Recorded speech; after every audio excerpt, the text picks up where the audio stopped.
Wah, wah, wah, wah. Salam jumpa sahabat Silimo Katolik. Bersama saya, Pastor Zakaria Ginting, OFM Kapusin. Pada hari ini kita mendengarkan renungan dan sabda Tuhan yang disampaikan kepada kita. Mari kita memulai renungan kita ini dengan berdoa.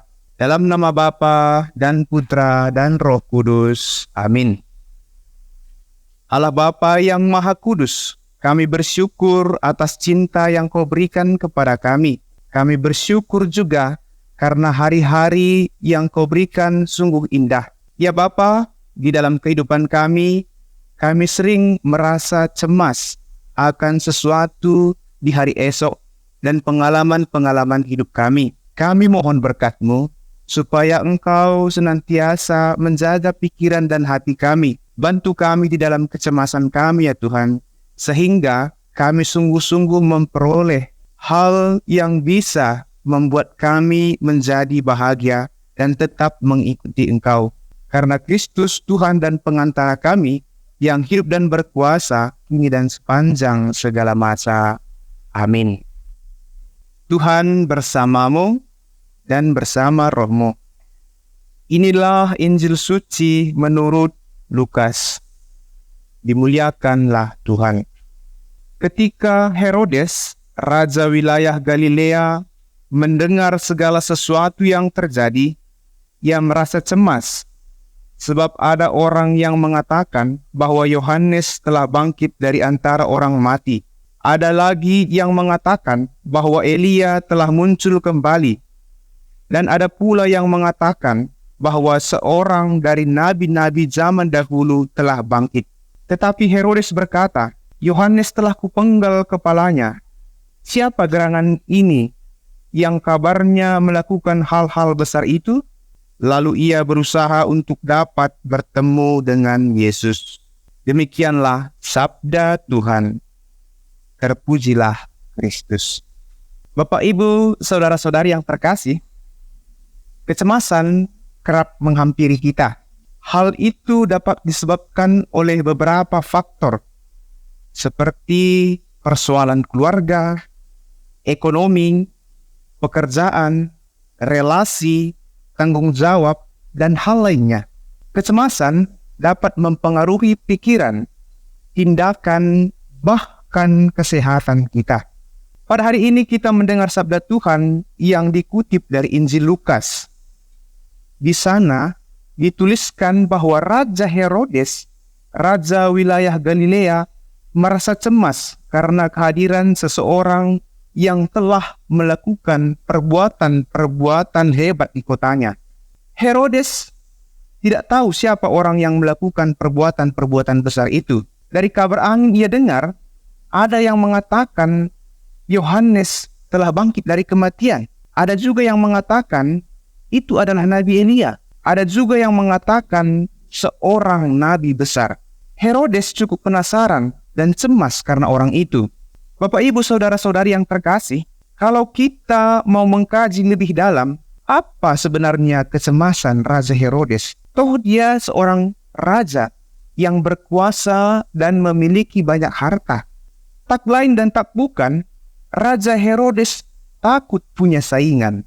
Sebagai seorang raja, tentu tidak boleh ada orang yang lebih kuat dan populer darinya di wilayah kekuasaannya sendiri. Cerita perbuatan-perbuatan baik yang dilakukan Yesus justru membuat cemas Raja Herodes. Itu karena dia egois, iri, dan tamak. Bapak, Ibu, saudara-saudari yang terkasih dalam nama Tuhan Yesus, kita kerap juga mengalami kecemasan. Coba kita renungkan. Apa kira-kira yang kerap membuat kita cemas? Apakah keluarga, ekonomi, pekerjaan, relasi, atau keamanan sekitar kita? Atau kecemasan kita sama dengan Raja Herodes yang merasa orang lain menjadi saingan kita?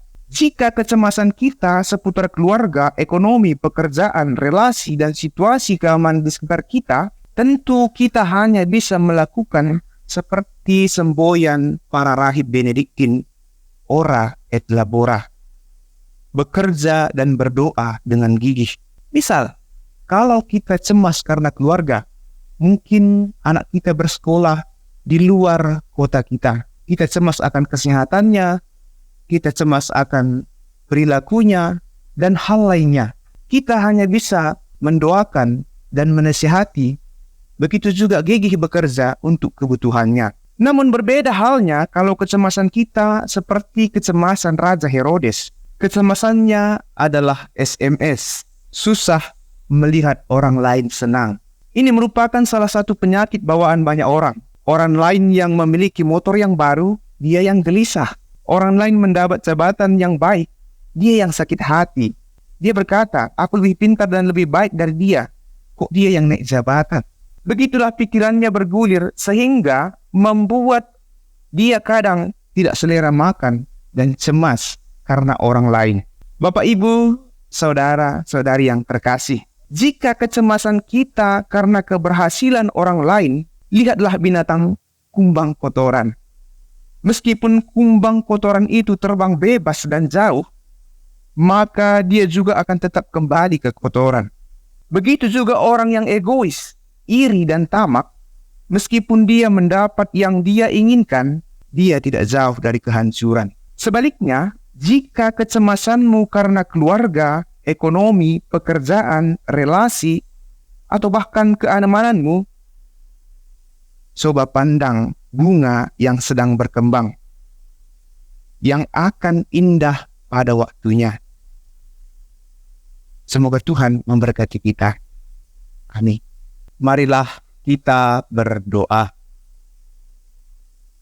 Allah Bapa yang Maha Baik, terima kasih atas sabda yang Kau berikan kepada kami. Semoga sabda itu menjadi terang di jalan kami yang gelap, dan tongkat menjadi jalan kami yang licin. Semoga sabdamu itu berbuah di dalam hati pikiran, terutama dalam tindakan kami, sehingga menghadapi kehidupan ini, kami tidak menjadi orang yang gampang cemas.